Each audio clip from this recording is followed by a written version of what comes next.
It's the e-commerce master plan podcast. Here to help you solve your marketing problems and grow your e-commerce business. Cutting through the hype to bring you inspiration and advice from the e-commerce sector and beyond. Here's your host, Chloe Thomas. Hello and welcome to this episode of the e-commerce master plan podcast. I'm Chloe, the creator and host of this award-winning show, and it's my aim in every episode to help you find ways to improve your e-commerce business. We've had a new review I wanted to tell you about and say hi to the person who left it. So hello, Jay Word. You're somewhere in the US and you have an Apple podcast name I can actually read out. So thank you for doing it. Thank you for leaving us the review. And you said you particularly loved the episode on Afro Drops because it's great for beginners. Well, we've now got a couple of episodes from Afro Drops live because Luke Carthy is our startup story. He's the founder of Afro Drops and he's taking us through his startup journey as it happens as we go through 2021.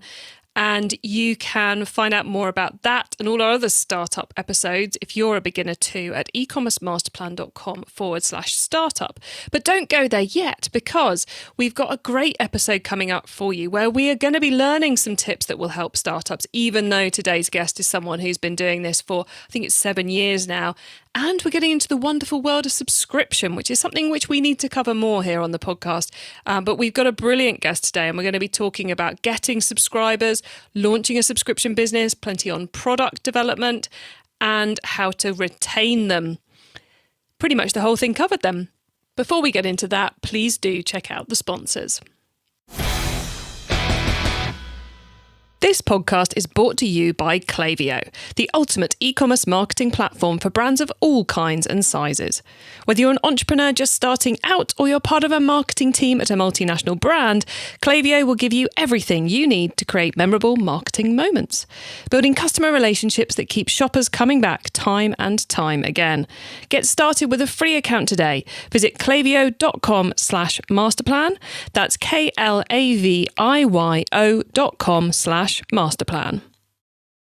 Helium 10 is an all-in-one software tool for entrepreneurs to help them start, build and grow a business on Amazon. Helium 10 has all the tools you need to run your business in one place. No more downloading multiple apps or paying for different software. And I have an incredible offer for you. Get 50% off your first month of a Helium 10 Platinum account when you go to helium10.com/masterplan. That's helium10.com/masterplan. And now to introduce today's special guest. Jessica Principe is the founder of All Girls Shave Club, a razor subscription service for women. Founded in 2016, they now serve thousands of women across North America every month. Hello, Jessica. Hello. Thank you so much for having me, Chloe.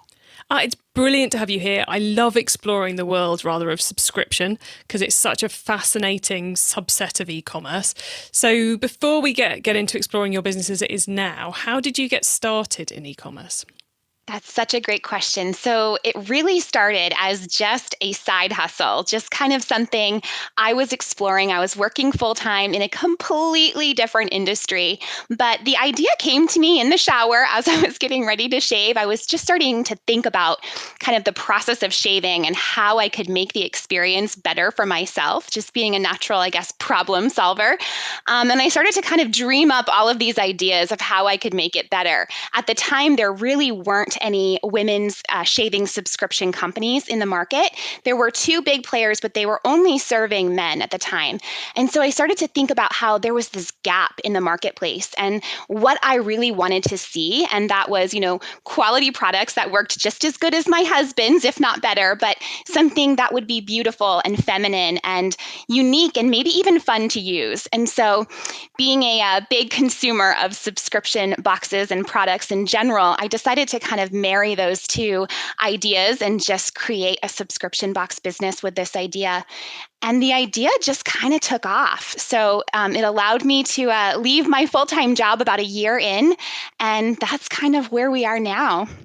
Wow. So it was completely the right side hustle to start then. It sure was. And I have to say, I credit really running a pre-launch before I launched the business, where I validated the idea and built up an audience to make sure that it was something that the market would be interested in before I, invested money or resources into launching the business.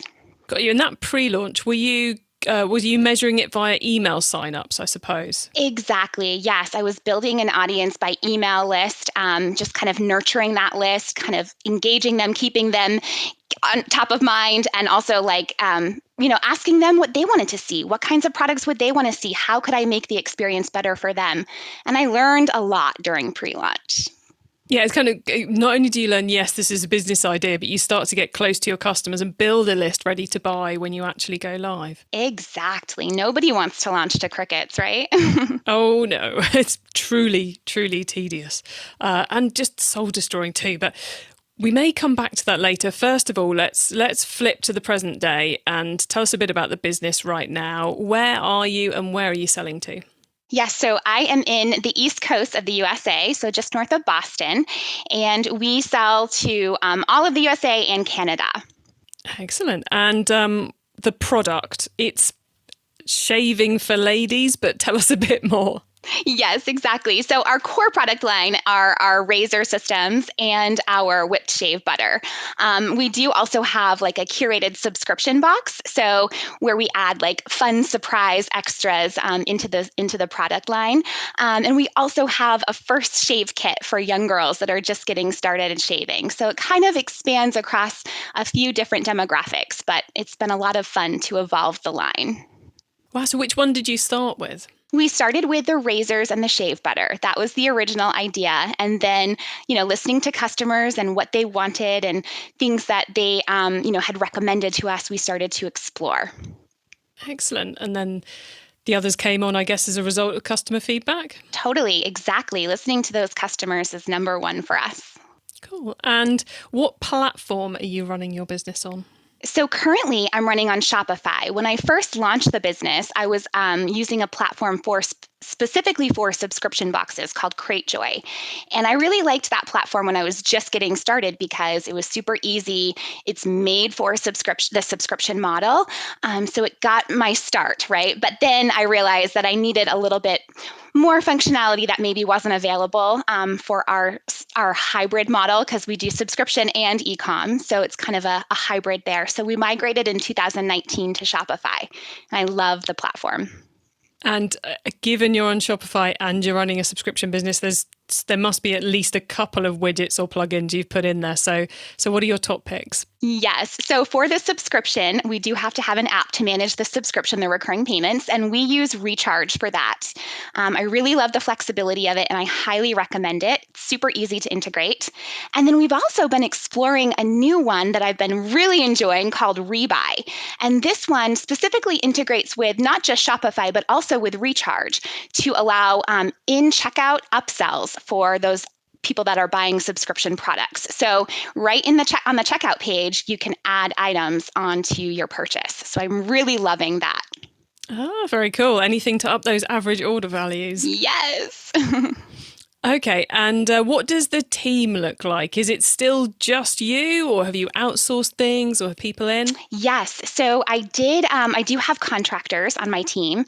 The first person that I hired was a VA, and she manages all of our customer service, both inbound and outbound, and supports me with just admin tasks. And then I recently hired an OBM, so an online business manager, to come in and really systematize things. And she manages all of our email marketing and content creation and just projects in general. And then I do have 2 fulfillment helpers. So they will come in and manage all of the fulfillment and shipping and logistics. And one of those people is actually my husband. He does it on the side. He's a firefighter full time, but on his time off, he manages the operations. Very cool. I like it, keeping it close to home. Totally, yeah. So in the office, is it just you and then these other people are working remotely? That's right. Yep. We're all a virtual team. Mm-hmm. So I'm guessing the pandemic hasn't affected you too much on that front because people can just carry on working from where they are? That's right. Yes, we were very lucky that everything kind of stayed status quo during the pandemic and we didn't have to worry about that type of impact. Excellent. Yes, it's I take my hat off to anyone who has moved to a remote working system, because it's a whole other ball game to all being in the same office. Oh, yes, for sure. Well, look, we're not here to get into that. We're here to get into subscription. So, so Jessica, I know you're a big fan of subscriptions. So, was it always obvious that it was going to be a subscription business from day one?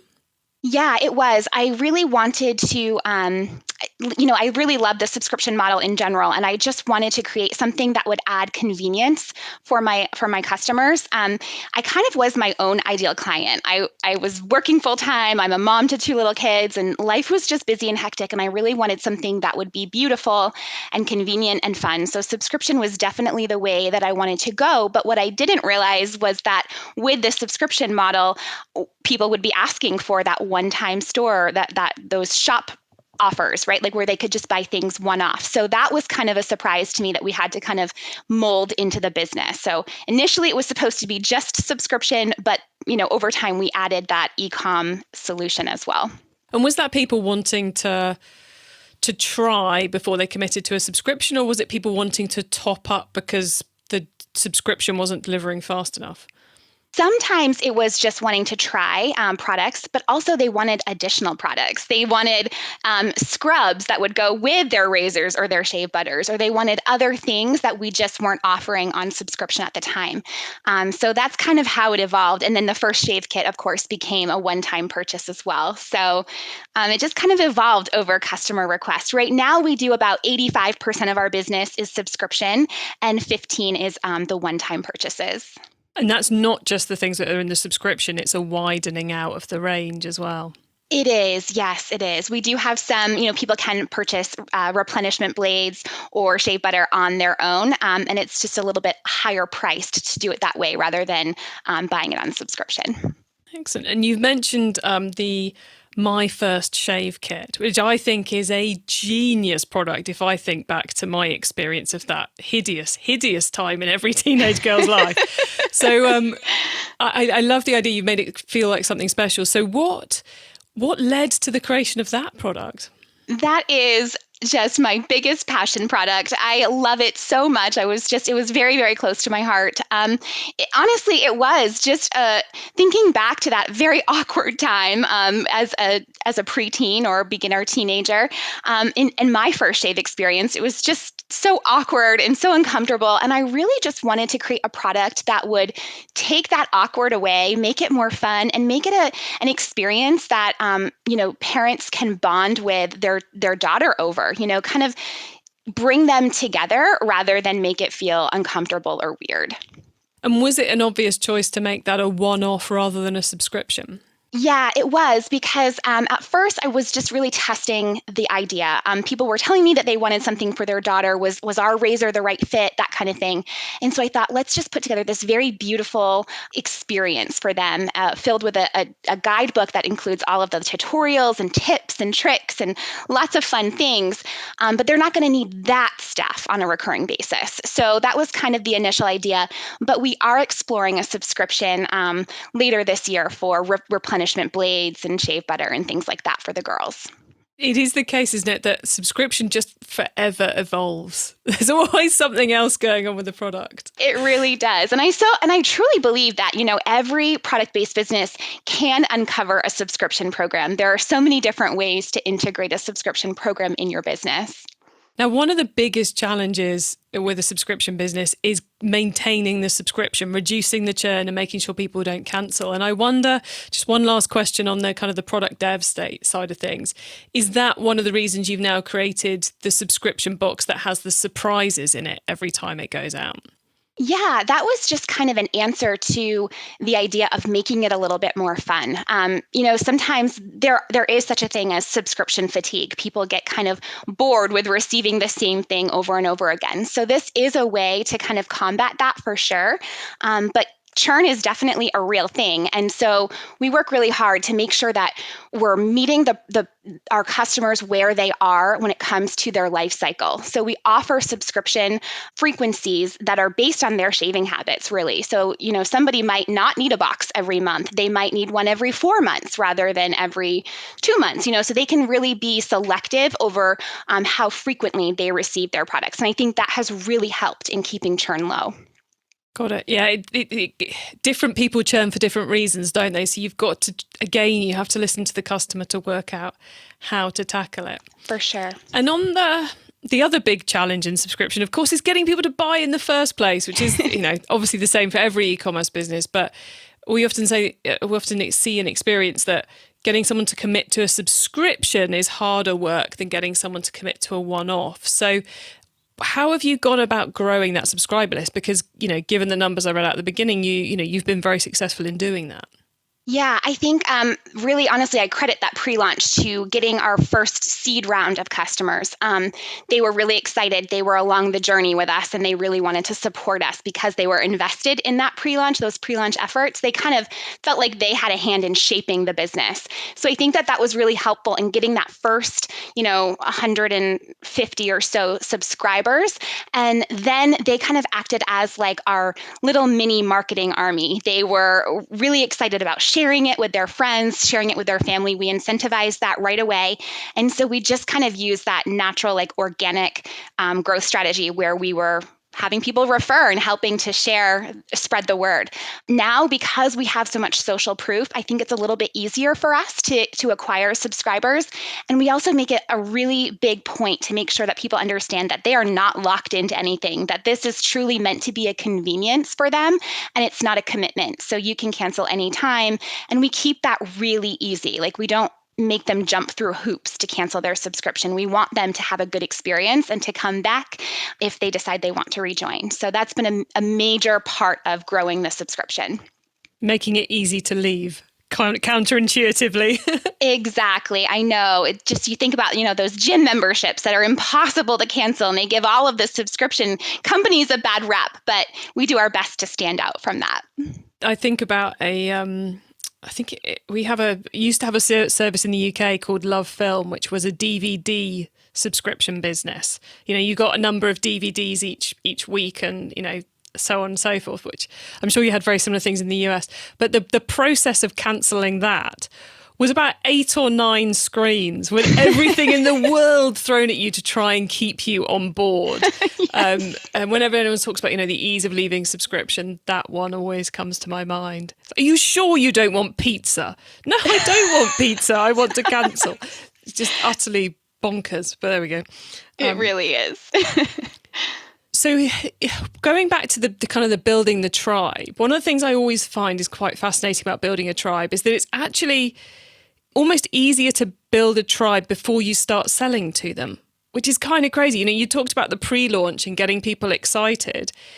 Somehow getting them excited when they're not allowed it is easier than getting them excited once they've got it. Is that what you found? I think so. Absolutely. It's that fear of missing out, right? Like they want to be a part of it before it even starts. And they want to make sure that they can be first in, right? The VIP experience, the early access. I definitely think that plays into it for sure. Have you used that tactic again when you've launched new products as you've been growing the business? Definitely. We used it when we were launching the Shine Girl product, the first shave kit. And then we also use it sometimes when we're just launching a big sale. Like every summer we run a big shave butter sale. I don't discount shave butter very often. So when we do, we make a really big event of it. And we, kind of follow the same strategy where we have them opt in to a separate email list or a segment in our instance, where they're kind of like opting in and saying, hey, I'm here for this. I want to be a part of this. And we send them nurture content leading up to the event. And then they're really excited so that the day that the event is available or it drops or they get early access, they are all like counting down with us. So that keeps that mentality going.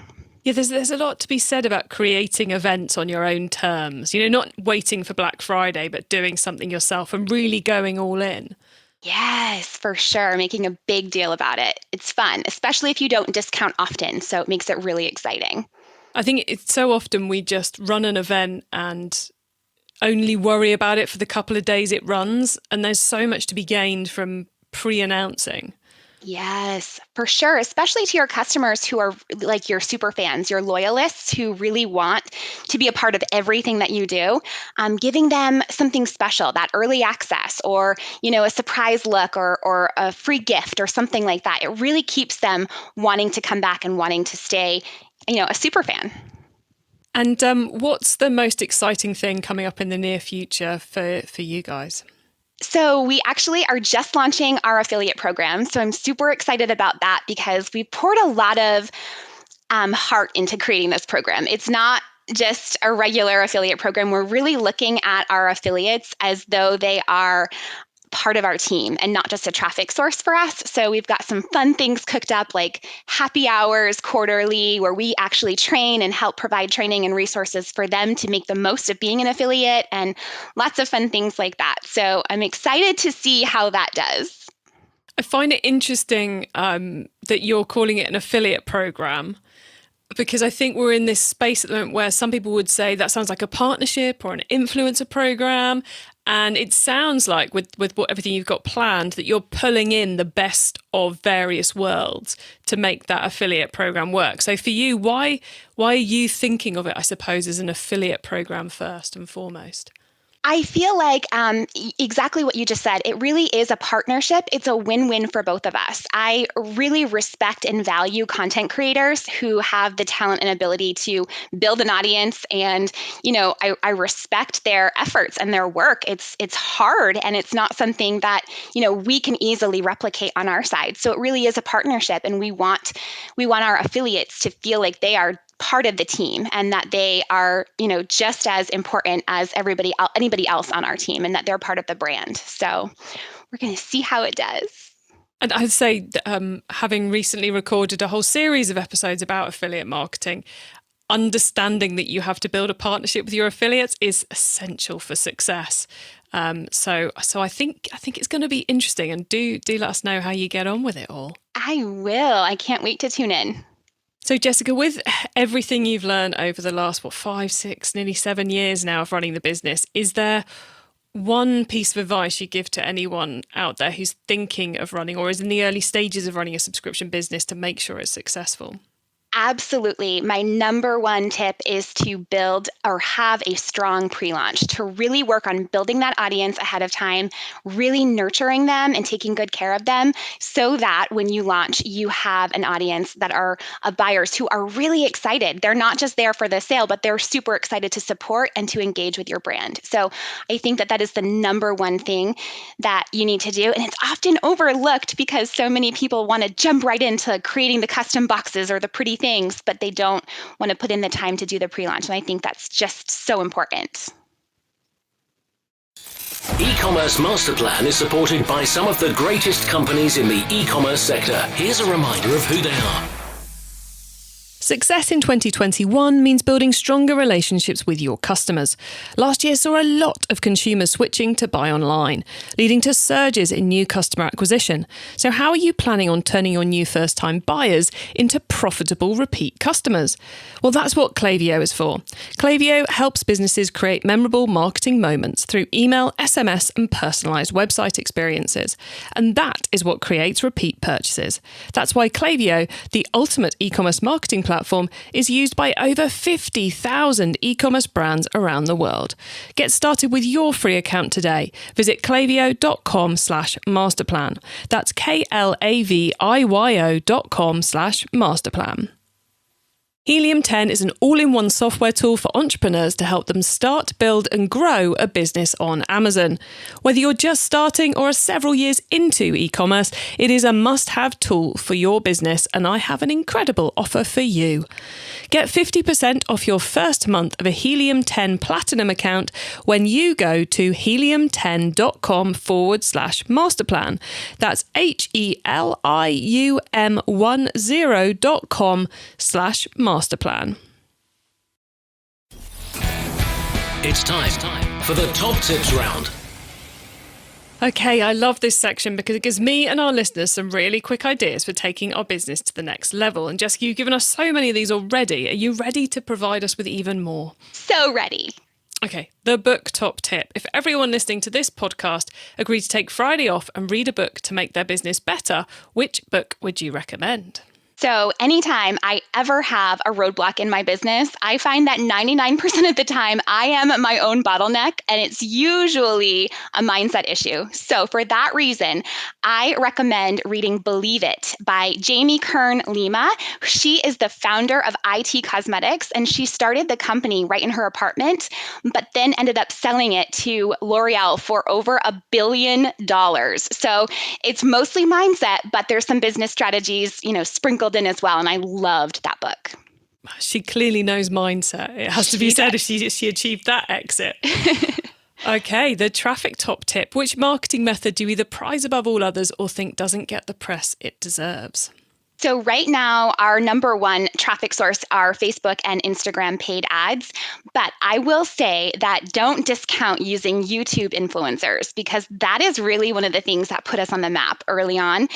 We collaborated with a YouTube influencer who had about 60,000 subscribers, and she did a little video for us, and we gained hundreds of subscribers from that video. So definitely YouTube influencers. And the tool top tip, maybe a collaboration tool, a social media plugin, a phone app, or just a way of working. Is there a cool little tool you use that makes you and your team more efficient from day to day? Yes, we live and breathe by Asana. If it's not in Asana, it doesn't happen. So we definitely use Asana all the time. And we also like Voxer for quick little check-ins. It's like a walkie-talkie app. Oh, very cool. Okay, the growth top tip. If you met someone today who's focused on growing their e-commerce business from 100 orders per month to 1,000, what would be your number one tip for them? I would definitely say consistency is the number one thing for this stage. It's really easy to get distracted by every shiny new object, but if you've made it to 100 orders per month, you can easily get to 1,000 orders per month by just staying consistent and focusing on the things that have worked to get you there. For example, email marketing, I knew it was important for us when we were first starting out, but I wasn't as consistent with it as I should have been. And when I made the decision to focus on email marketing every single week, it grew my business in droves. So I definitely recommend just staying consistent. Excellent advice. Yes, it's so easy to keep flitting from one idea to another, whereas actually commitment is, Yes, for sure. Consistent commitment makes so much sense. Right, Jessica, before we say goodbye, would you like to let listeners know where they can find you and your business, please? Yes. So my business can be found at allgirlshaveclub.com or at allgirlshaveclub on Facebook or Instagram. And it's clear that you're very into subscription. And I believe you're currently running a bit of a passion project to help other people become subscription businesses or improve. So could you tell us a bit more about that, please? Yes, I believe that every product-based business has a subscription program in them. And I absolutely love helping other product entrepreneurs uncover their perfect subscription program. So for any of your listeners who are interested in starting or adding a subscription to their existing business, I have a free checklist. They can access it at jessicaprincipe.com/quickstart. Excellent. We will make sure that is in the show notes. So thank you so much for that. I know that's going to help some people too. Jessica, thank you so much for being on the e-commerce master plan podcast today. It's been very cool hanging out with you, and you have shared a lot that I know is going to help people. So thank you very much for being here. Thank you so much for having me. This was a blast.